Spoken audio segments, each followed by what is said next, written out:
I knew something was wrong the second I saw Daisy on the porch alone. She never leaves Haley's side. Never.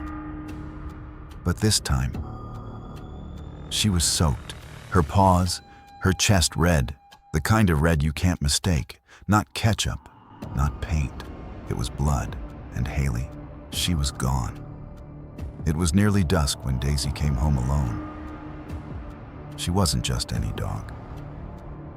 She was Haley Lane's golden retriever, her shadow, her companion, her second heartbeat.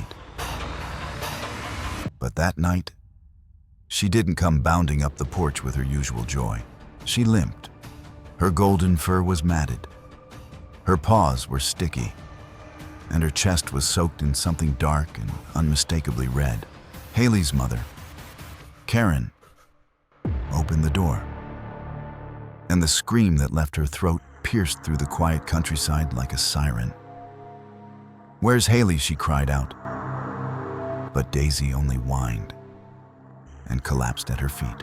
The call to the sheriff's office came in at 6:12 p.m. "It's my daughter. She's missing," Karen said, her voice shaking. "She was at the parade. She never came home. But her dog did. And there's blood. A lot of it." Sheriff Nolan was already driving toward the festival grounds before the dispatcher even finished the sentence. Nothing about that night would ever be the same again. The town of Crestwood had always felt safe. It was the kind of place where kids played flashlight tag on dirt roads, where doors stayed unlocked, where everyone knew each other's names, and where Haley Lane was everyone's favorite girl. She was 22. She worked part-time at the veterinary clinic. She volunteered at the animal shelter.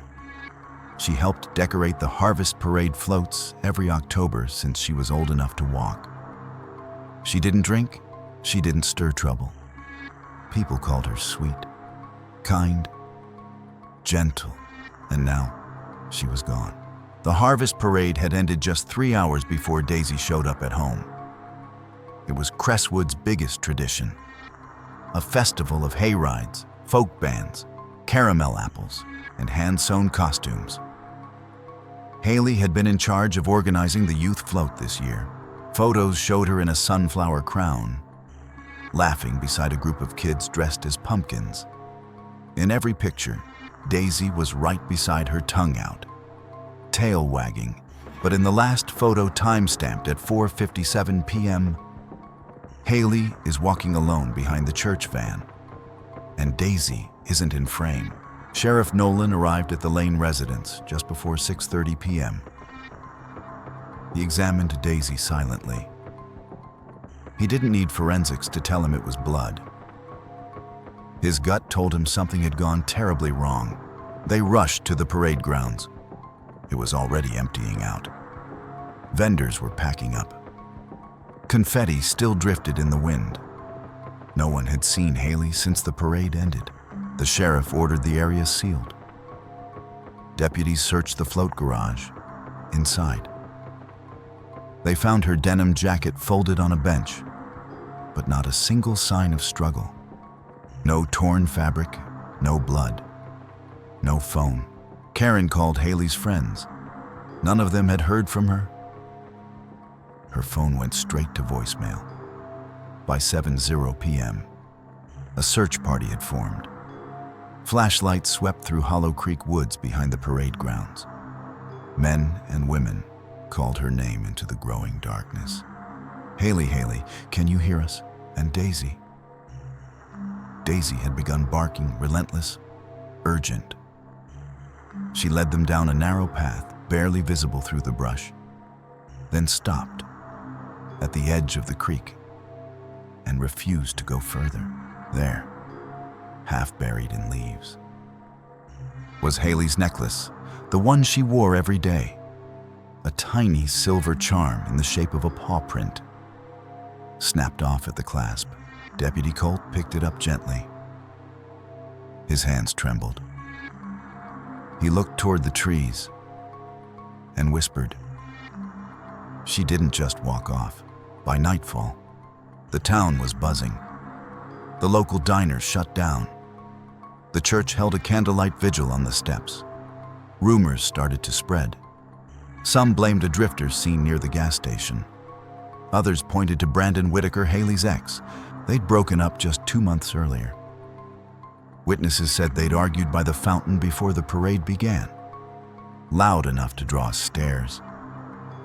Brandon claimed he left early. He said he'd gone to his uncle's place to help with firewood. But no one could confirm seeing him between 3:30 and 5:00. Karen refused to sit still.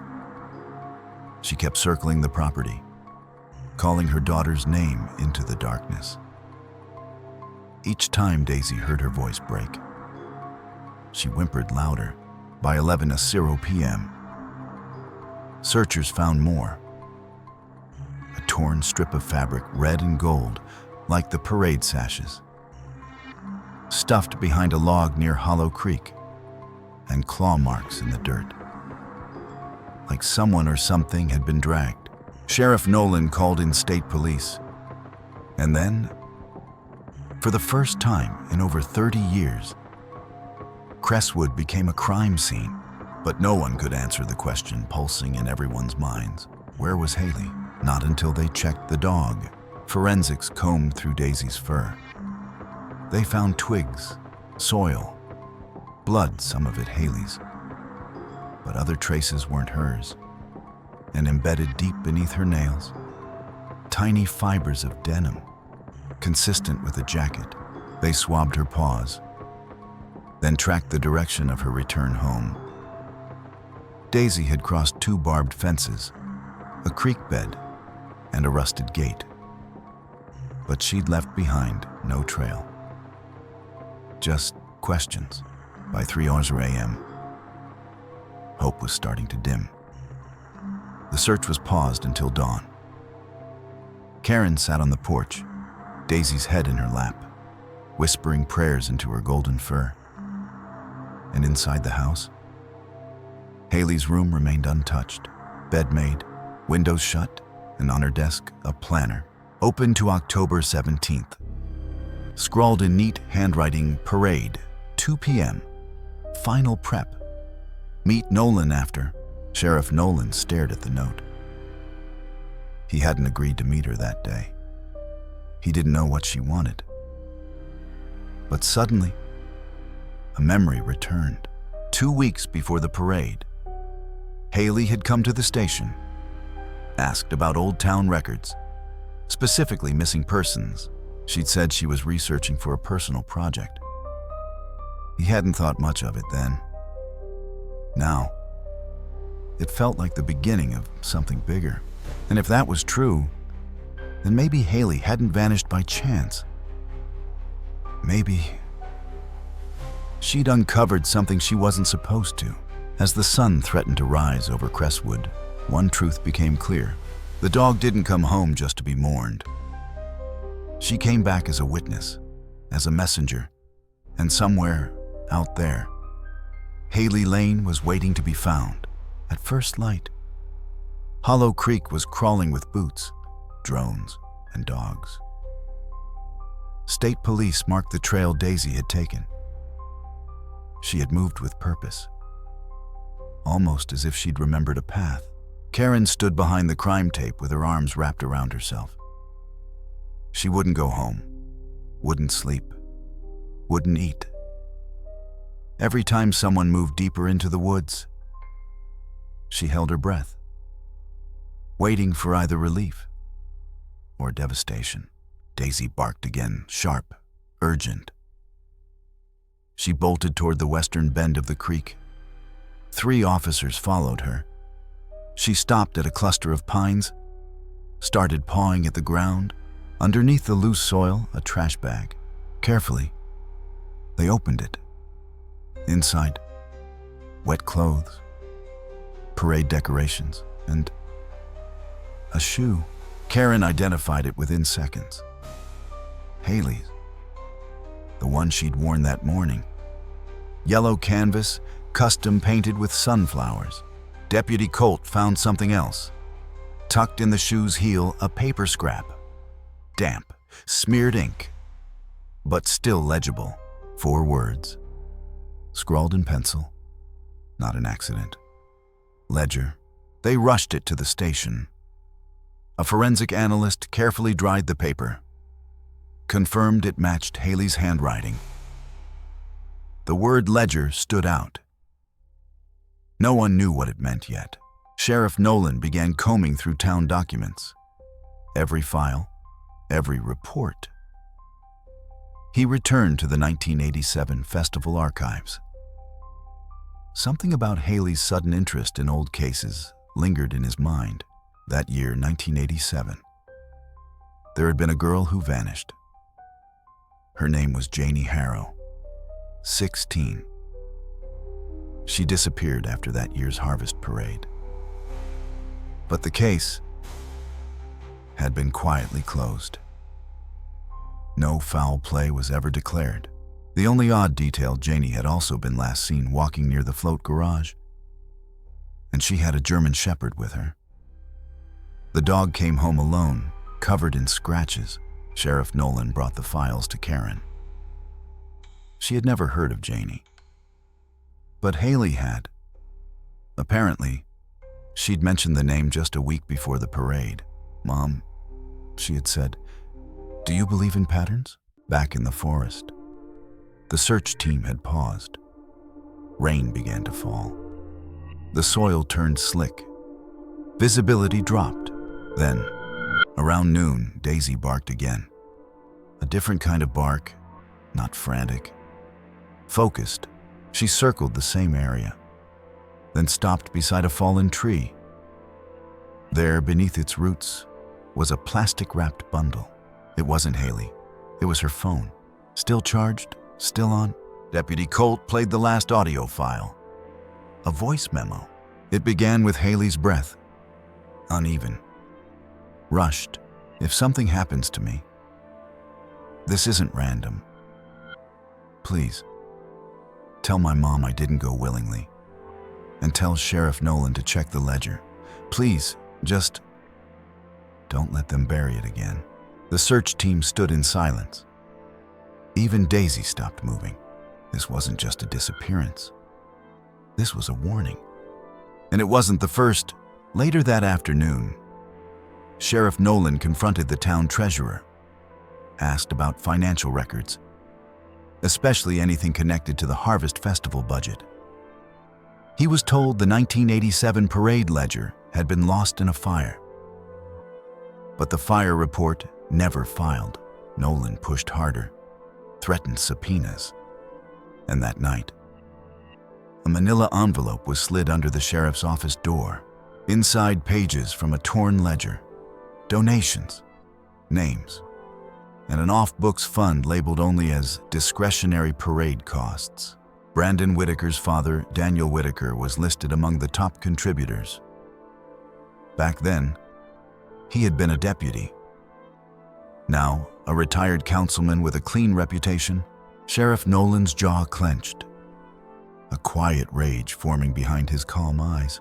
He made a call, ordered Brandon Whitaker brought in for questioning. Not about Haley, but about his father, and about that day in 1987. Because the deeper they dug, the more the past was starting to bleed into the present, and someone had gone to great lengths to bury it all. The voice memo played over and over in the dimly lit sheriff's office. Each time, it seemed to echo a little louder. Each breath Haley took, each pause, each word spoken with quiet urgency. "If something happens to me, this isn't random. Tell my mom I didn't go willingly. Tell Sheriff Nolan to check the ledger. Please, don't let them bury it again." Sheriff Nolan leaned back in his chair, eyes fixed on the waveform of her voice. There was something else buried in the background. A low hum, like a generator, a distant metal creak, then 3 soft knocks, and a dog's whine. Daisy. She had been with her, at least until that moment. The audio team filtered the sound, slowed it down, amplified it. The knocks matched the cadence of a door closing. Not a house door, a trap door, wood on wood, hollow underneath. It changed everything. They were no longer just looking for Haley in the open. They were looking for something hidden, something underground. Sheriff Nolan ordered a drone sweep of all outbuildings within 5 miles of the parade site. Old barns, abandoned shacks, root cellars, anything that could hide a person alive or not. Meanwhile, Brandon Whitaker sat in the interview room, arms crossed, voice cold. "I told you I haven't seen Haley since before the parade. We had words. That's it." The sheriff didn't flinch. "You didn't come to the vigil?" Brandon shrugged. "I didn't want to cause drama.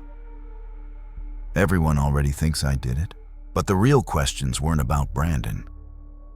They were about his father, Daniel Whitaker, former deputy, councilman, now retired, living just outside town. Sheriff Nolan brought up the 1987 case. Brandon went pale. "My dad never talks about that year," he said slowly. "He told me the parade was cursed. Said it's why he quit the force." That night, the sheriff drove to Daniel Whitaker's home. Alone, the man answered the door with a cane in one hand and a drink in the other. Well, if it isn't Nolan, thought you'd have been promoted by now. I need to talk," Nolan said. Daniel waved him in.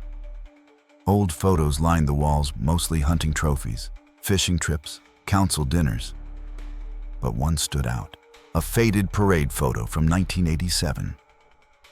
Janie Harrow centered in frame, smiling, sunflowers in her hair, and behind her, partially obscured, a man in a deer mask, the same kind seen in photos from this year's parade.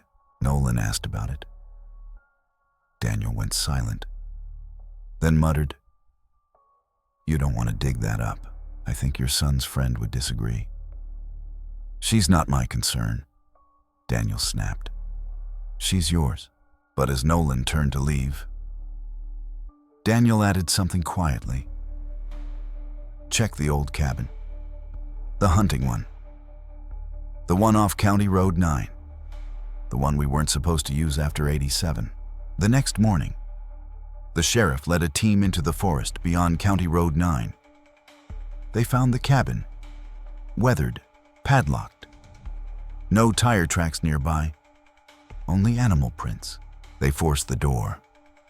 The air inside was musty, stale, rotting food in a cooler, an oil lantern, a mattress with a dent, but no Haley. Then Deputy Colt found a trap door under a rug. It creaked as it opened. A ladder descended into darkness. Sheriff Nolan climbed down first. Flashlight steady, heartbeat loud. At the bottom, a dirt floor, crates, a cot, empty food wrappers, and a message scratched into the wall with a nail. Still alive. Please don't stop looking. Outside, Daisy was barking again, circling the edge of the cabin. She sniffed under the porch, scratched at the boards. They pulled them up, and beneath the porch, a second trapdoor, smaller, locked from the outside. They forced it open. The smell hit first, musty, sweat, damp soil, and then a sound, a faint cough, then a whimper. Haley. Flashlights hit the far corner, there barely conscious, wrapped in a parade banner. Haley Lane. She blinked, shielded her eyes, whispered one word. Daisy. They pulled her out gently. She was weak, dehydrated, but alive. Karen was called immediately. Her sobs could be heard through the phone. When Haley saw her mother, she broke down. I knew Daisy would find you, she said. I knew she wouldn't stop. Sheriff Nolan stayed behind at the cabin. staring at the scratches in the wall, the crude setup, the trapdoor built into a porch no one used. There had been a plan. Someone had prepared for this.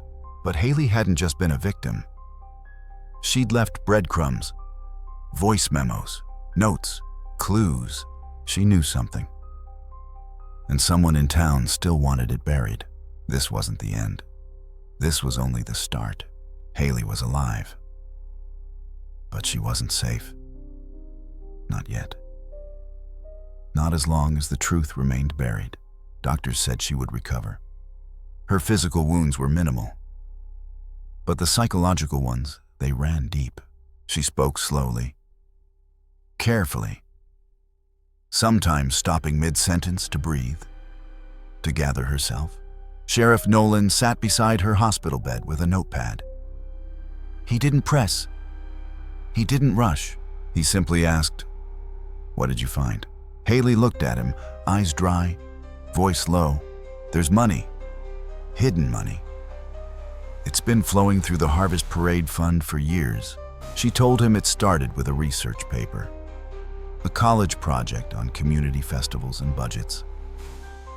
She'd chosen her hometown's Harvest Parade for fun. But when she asked the town office for past ledgers, several years were missing. And then she found a pattern. In years where records existed, there were always unexplained cash entries labeled under special float storage or safety renovations.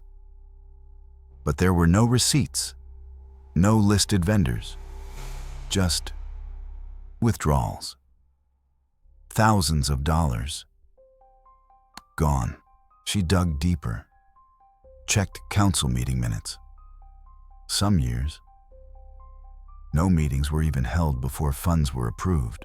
And in one report from 1987, a single handwritten note caught her eye. It read, "Deer mask costume moved to Whitaker cabin for storage. Remind Daniel Locktrap access." That name again, Daniel Whitaker. Haley kept copies, scanned every note. She had a backup USB. She hid it behind a loose floorboard in her room. That night, after her mom left the hospital, Sheriff Nolan and Deputy Colt searched Haley's room. Under the board, taped to the wood, they found it, a black flash drive, unlabeled, untouched. They loaded it onto an offline laptop. Inside, spreadsheets, photos, old scans of financial records dating back to 1985. Red marks, yellow highlights, annotations in Haley's neat handwriting. She had traced over $20,000 in undocumented transactions, all tied to the Harvest Parade, all with recurring signatories, including Daniel Whitaker, and two other familiar names, Mayor Lynette Caldwell and Council Treasurer Marvin Gibb. Sheriff Nolan's face darkened. He had shaken those hands, shared potlucks, celebrated ribbon cuttings. They were the face of Crestwood. But now, they were suspects. He printed the files, delivered a copy to the district attorney, and the very next morning, search warrants were signed. Deputies raided the town hall. They seized digital records, paper files, hard drives. At the same time, Nolan and Colt drove to Mayor Caldwell's house. The front lawn was pristine, the porch decorated for fall. Pumpkins, plaid ribbons, a ceramic sign that read, "Small Town, Big Heart." The mayor opened the door in a sweater and pearls. She smiled politely until she saw the warrant. "You have no idea what you're doing," she said, stepping aside. "Oh, I think I do," Nolan replied. Inside her study, they found a locked drawer. Inside that drawer, a red notebook. The title on the first page, Parade Expenses. Unofficial. Dates, amounts, names. Some pages were missing, torn out. But at the back, a note in different handwriting. Messy. All caps. It said, "If she digs, shut her up. Dog 2. Nolan didn't flinch. He held up the notebook. "This ends today." That afternoon, news broke. Mayor Caldwell under investigation. Council accused of financial conspiracy. Local girl's disappearance tied to old parade case. The town was in shock. People gathered at the church steps. Not for a vigil this time, but to demand answers. Haley stayed home, safe, recovering. Her mother kept the curtains drawn, the front porch light on, and Daisy by her side. The dog hadn't left her once, not since the day she came home covered in blood. 3 days later, Haley gave her first statement. She sat at the press table beside Sheriff Nolan. "I went looking for the truth." She said, "I didn't know it would try to swallow me." She paused, then added, "But I wasn't alone. Daisy brought me back. And so did every person who refused to let this be forgotten." Sheriff Nolan spoke next. This was more than corruption. This was a system built on silence, on fear, and on trusting the wrong people.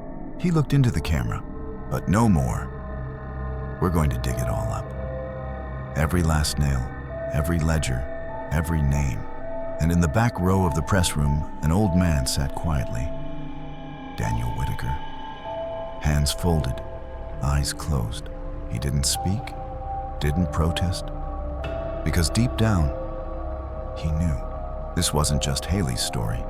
This was a reckoning, decades in the making. And the town of Crestwood would never be the same again. The town of Crestwood was quiet. Too quiet. The kind of quiet that happens when trust is broken. Children didn't laugh on the sidewalks. No one waved at neighbors. The town felt cold, even though the leaves still glowed red and gold. It had only been 5 days. 5 days since Haley Lane was pulled from a hidden cellar beneath a cabin. 5 days since the mayor's secrets began to unravel. 5 days since Crestwood had to admit it didn't know its own face. Sheriff Nolan sat in his office staring at a row of photographs pinned to the wall. One, in particular, held his attention. A parade photo, taken this year. Crowds smiling, candy in the air, streamers flying. But in the far left corner, a figure, not waving, not celebrating, just watching, wearing a deer mask. The same kind worn by a drama student in the 1987 parade. The same mask that appeared in every disappearance tied to the Harvest Festival. Janie Harrow in '87. Now Haley in the present. Sheriff Nolan leaned closer. The antlers were the same. So was the long coat. They ran the image through enhancement software. The face was too obscured, but they noticed something else. The figure appeared in multiple photos, different angles, different times, always behind the same float, always where Haley had been minutes before she disappeared.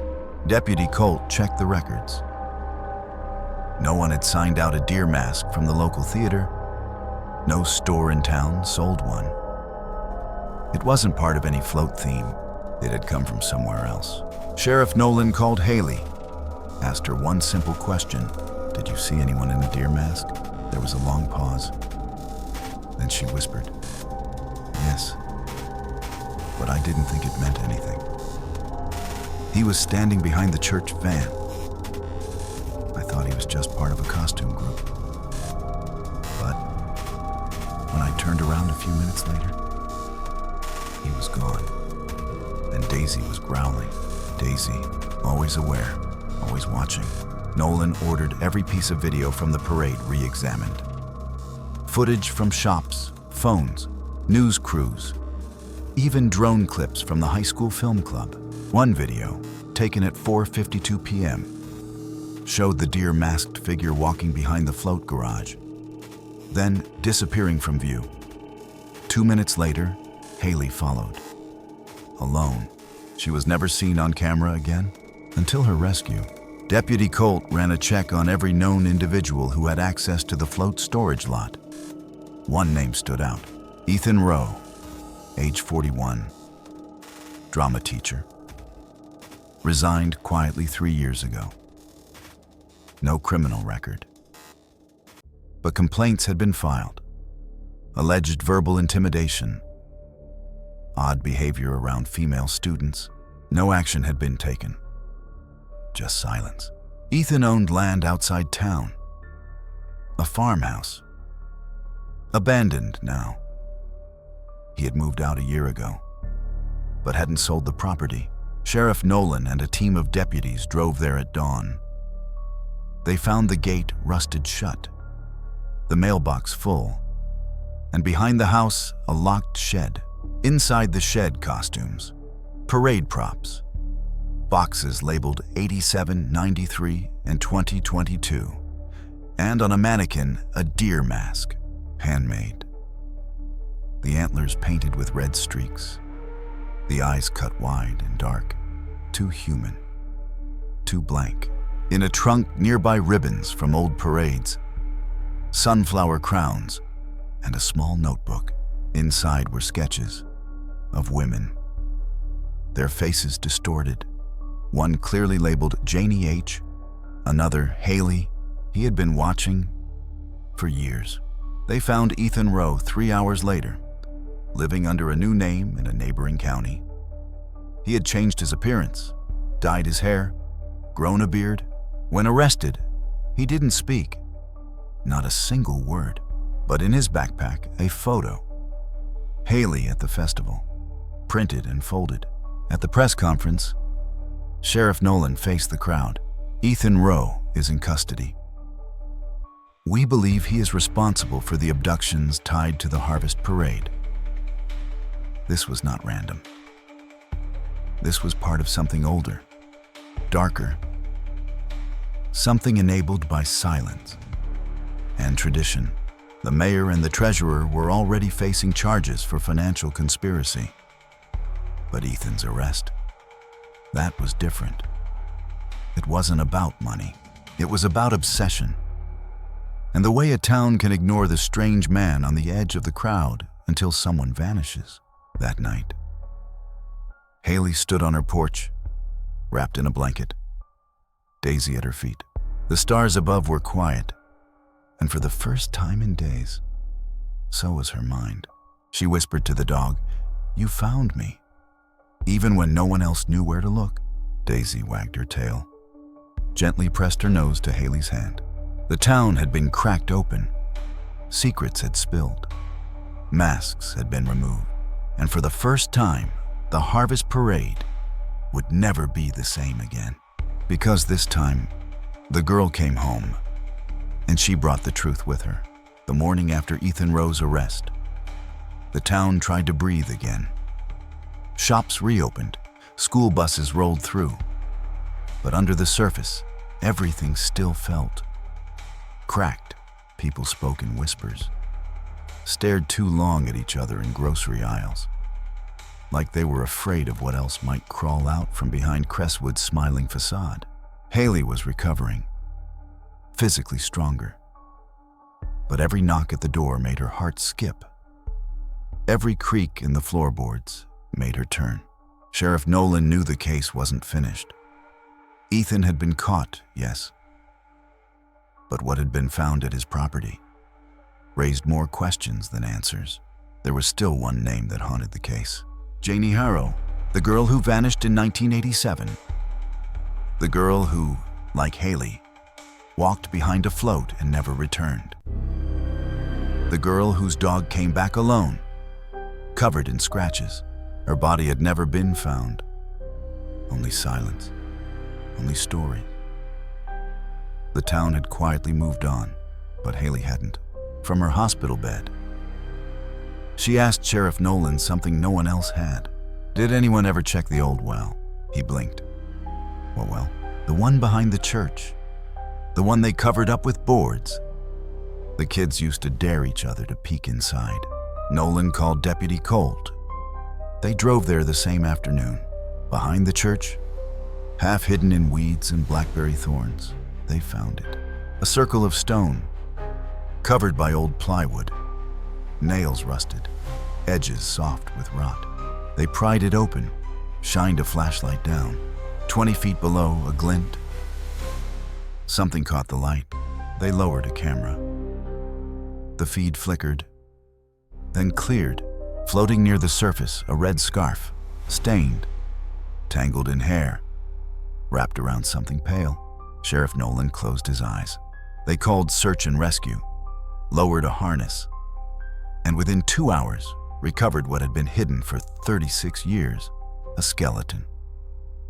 A small, delicate frame, still dressed in faded parade clothes, sunflower buttons on the collar, and in her clenched fist, a piece of fabric, embroidered with the initials J.H. The DNA results confirmed it. Janie Harrow had finally been found. The town held a second vigil. This time, not for hope, but for memory. Candles lined the sidewalk in front of the church. Children placed flowers beside a framed photo of Janie, and Haley, wrapped in a coat, stood quietly in the back. Daisy sat beside her, calm, still. Sheriff Nolan gave the address. For too long, Crestwood has been a place where tradition came before truth, where people disappeared and we looked away. Not anymore. He paused, then said it clearly. We failed Janie, but thanks to Haley, we will not fail again. Ethan Rowe was charged with kidnapping, unlawful imprisonment, and obstruction. He pled not guilty, but the evidence was overwhelming. His trial was set for early spring. The mayor and council treasurer were indicted on federal fraud. The Harvest Parade Fund was suspended. A third-party audit was launched. Crestwood began to rebuild slowly, carefully. The town removed every float from the garage. The deer mask was locked away in evidence. The cabin where Haley had been held was torn down by volunteers, and the old well behind the church was sealed permanently. Haley stayed. She didn't run, didn't leave. Instead, she started a scholarship in Janie Harrow's name for young girls who wanted to study forensic science. She said, I want to make sure no one gets forgotten again. Her voice wasn't as soft as it once was, but it was stronger, clearer, grounded. People in town began to listen, really listen, and the parade, it was never held again, not out of fear, but out of respect, because sometimes the best way to honor a memory is to leave space for it. Late one evening, Haley sat on the porch, wind moving through the trees, leaves scraping across the boards. Daisy rested beside her. She held the old photo of Janie, the one from 1987. They didn't know each other, but their stories had touched across time, across silence.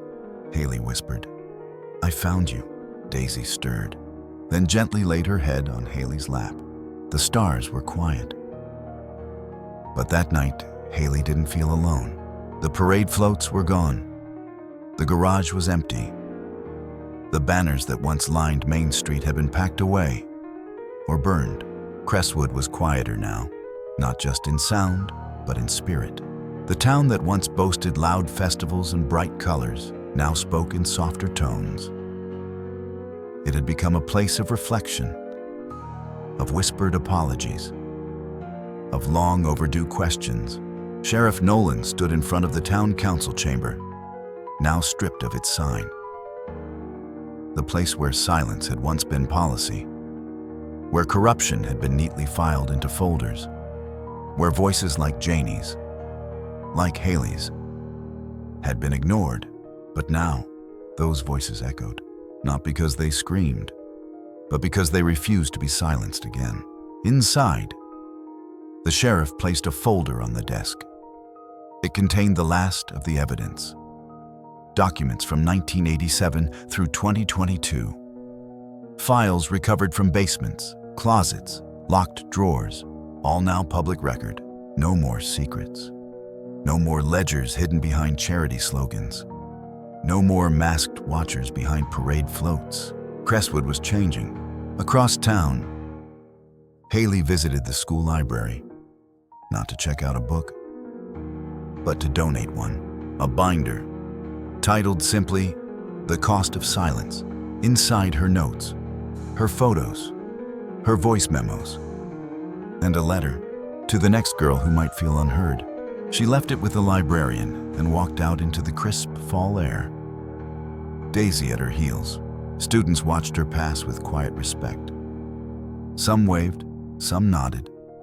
She nodded back, not because she wanted attention, but because she had earned it. Later that week, a ceremony was held at the old well site. Now a memorial. A small plaque stood beside it. It read, "In memory of Janie Harrow, gone too soon, but never again forgotten."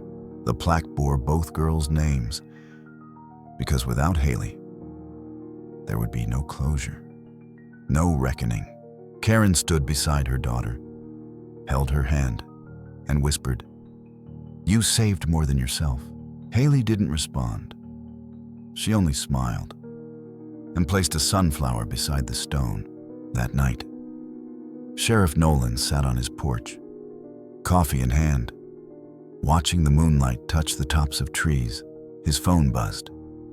A message from Deputy Colt. "We did good, boss," Nolan typed slowly. "We listened." That's where it started. He looked out across the quiet road and thought about all the things they had missed before. The signs, the whispers, the stories people had been too tired or too afraid to tell. Never again, he thought. And at the edge of town, where the woods began, where Hollow Creek ran quiet under the bridge, Daisy walked beside Haley. Not as a witness, not as a messenger, but as a friend. They didn't speak. They didn't need to. The forest knew. The creek knew. And now the town knew too. There would be no more harvest parade. But something new would rise in its place. Not celebration, not pageantry, but honesty and memory. And the power of paying attention. Because in the end, it wasn't just a dog that came home covered in blood. It was a warning, a plea, a beginning. And the girl who vanished behind the parade, she didn't stay gone. She came back with a truth too loud to ignore. It's easy to vanish in a town like Crestwood. Not just from sight, but from memory. From records, from conversations. Janie Harrow had vanished. And so had her story, folded away in silence, buried under tradition, lost in the noise of a parade. But Haley Lane changed that. She didn't just survive. She rewrote the ending. 1 month after the investigation closed, Haley stood at the center of a community gathering. Not a parade, not a party. Something new. A remembrance walk. No banners, no masks, no costumes. Just candles, just names. Dozens of people carried lights through the streets. Past the old garage, past the school, down the main road, and finally to the creek where Daisy had first barked. A local teacher read Janie's name aloud, then Haley's, then a pause for every girl who was ever made to feel small, or forgotten, or afraid to speak. Haley stepped forward. She held her own candle, but her hands didn't shake anymore. She looked out at her neighbors, her teachers, the officers who had searched for her, and the children who now looked up to her. She said, "Sometimes the smallest voice is the one that sees the most. But it only matters if someone's willing to listen. I was lucky. I had Daisy. I had my mom. And finally, I had people who listened." She paused. "My story shouldn't be rare. It shouldn't take blood on fur, or notes scratched in the dark, for someone to believe a girl is in danger. We can do better. We have to do better." The crowd stood silent. Then someone began to clap. Then another, and another. But Haley didn't bask in it. She just stepped down, candle still burning, and joined the crowd as they began to walk again. Back at home, her mother placed the newspaper on the kitchen table. Front page headline: Crestwood learns to listen, a town changed by the girl who wouldn't stay silent. Haley smiled, but only for a second. Because this wasn't about headlines. This was about the quiet that follows. The choices people make after the lights fade. And she had already made hers. She would study criminal psychology. She would work with survivors. She would make sure no one else fell through the cracks that nearly swallowed her. That night, Haley sat outside with Daisy. The stars were out. The kind of night that used to feel too still. Too wide, but not anymore. She looked at the sky and whispered, "Janie, I found you." Then added softly, "You're not just a file anymore." Daisy shifted beside her, as if she understood. Maybe she did. Some dogs just know. And so, the story ends not with disappearance, but with return. Not with silence, but with a voice that rose through fear. Because sometimes, the girl who vanishes in the middle of a crowd, the one no one thought to follow, comes back stronger than the ones who tried to erase her. And when she does, she doesn't come back alone. She brings the truth. She brings the light. She brings every forgotten name with her. And this time, she's here to stay. This story reminds us that the deepest dangers often hide behind familiar faces and cherished traditions. It teaches us the value of listening truly. Listening to those who speak softly, act bravely, and refuse to be erased. Haley's journey is not just one of survival, but of justice, truth, and the unyielding power of speaking out when silence would be easier. In a world that often looks the other way, we're reminded that every voice matters. And sometimes, one determined heart can change an entire community. Thank you for being here and walking through this powerful story with us. If this journey moved you, inspired you, or made you think a little deeper about the world around you, please consider subscribing to the channel. We share stories like this to honor truth, resilience, and the voices that won't be silenced. Your support helps us bring more real, raw, and meaningful content to life. Don't forget to leave a comment below. We'd love to hear your thoughts, your reflections, or even your own story. See you in the next one.